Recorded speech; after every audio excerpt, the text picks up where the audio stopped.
Hi guys, I'm back. Today's video is going to be all about food. Now, one of the reasons I've decided to do a video about food is because that was one of my biggest concerns when I was planning my section hike, or my long section hike, was food, because I have some dietary needs that I was a little bit nervous about, and I was also not sure, where do I resupply? Should I have food drops?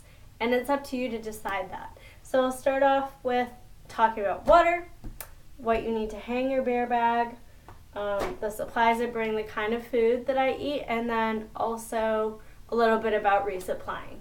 So I'll start off by saying, please, please, please filter your water.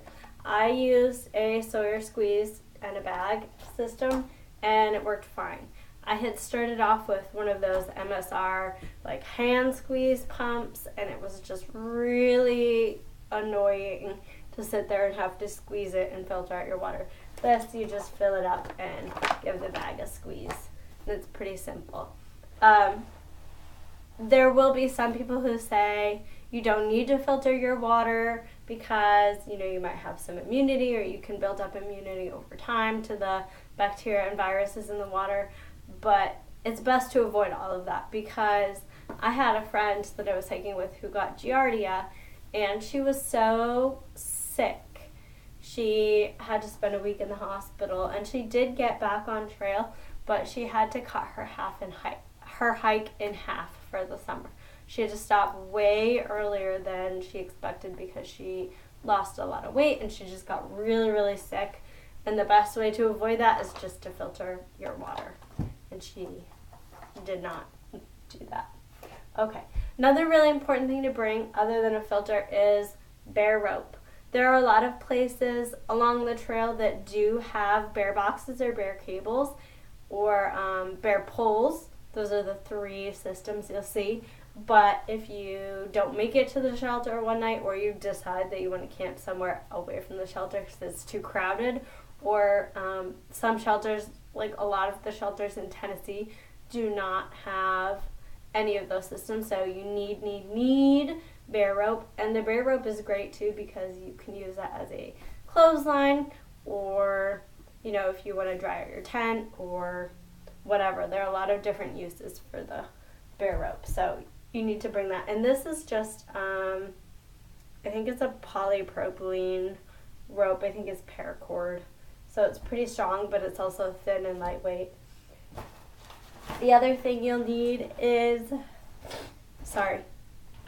a food bag. So I use just a Sea to Summit dry bag. As you can see, there is some duct tape on that. That is from squirrels or mice chewing through the bag, and that will happen. Just tape it the best you can. There's no point in getting a new bag because it's just going to get holey again anyways. And I like this bag because for the most part it's waterproof. At least it was before the mice chewed through it. Okay, so before I get into what I eat when I hike, I am a vegetarian. I do eat fish though, so technically a pescatarian. And I'm also lactose intolerant. And those were two things that I was pretty concerned about dietary-wise when resupplying, but honestly, I didn't have too much trouble getting the nutrition that I needed while I was hiking. So some of the things that I ate, which I will never eat again if I'm not hiking, are Cliff Bars, and they come in a lot of different flavors. They all kind of taste like sawdust when you're off the trail, but they have 260 calories in them. There's plenty of fat. There's protein, fiber, so they're pretty nutrient dense as far as food bars go, and they don't take up much space. So those are good, even though you get sick of them really fast. Another thing that we brought a lot of was these little 100-calorie packs, or we just get a giant bag of trail mix and split it into 2 Ziploc bags. We did a lot of repacking into Ziploc bags so that it didn't use up so much space, because you don't want to have all these little pieces of trash.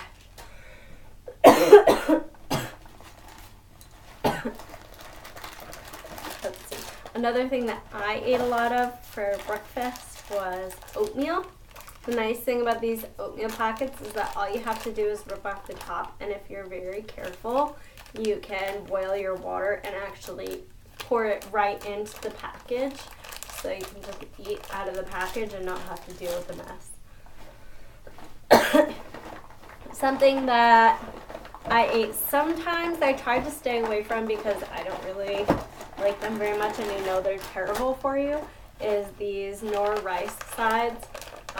This is actually not, this is my fiance's food bag, so this is not one of mine, but this one is creamy pesto, rotini, pasta, and it has stovetop directions. We basically just poured in water and waited until it was soft and would eat it. We also ate a lot of like instant mashed potatoes, and we put one of the packets of tuna, not a can of tuna, but they make those aluminum packets. So instant potatoes and tuna and sometimes ramen in them. And that was like, they call it a ramen bomb. And that's really nutrient dense, heavy food that will get you through the night into the next day. Another thing that we had a lot of was like tortillas with anything on it. Peanut butter, tuna, whatever we had. Some people will bring like cheese slices. Tortillas are good, and bagels are good too. You can sit on them and squish them, so they pack up pretty small. And those have a lot of calories in them too. Something that I ate a lot of was peanut butter. I would bring a whole jumbo-sized jar of peanut butter with me and take my spork. This is my favorite spork. It's Sea Summit. It's pretty lightweight. And I would dig in and just eat a couple spoonfuls of peanut butter because it's fat, it's protein, it's high calorie.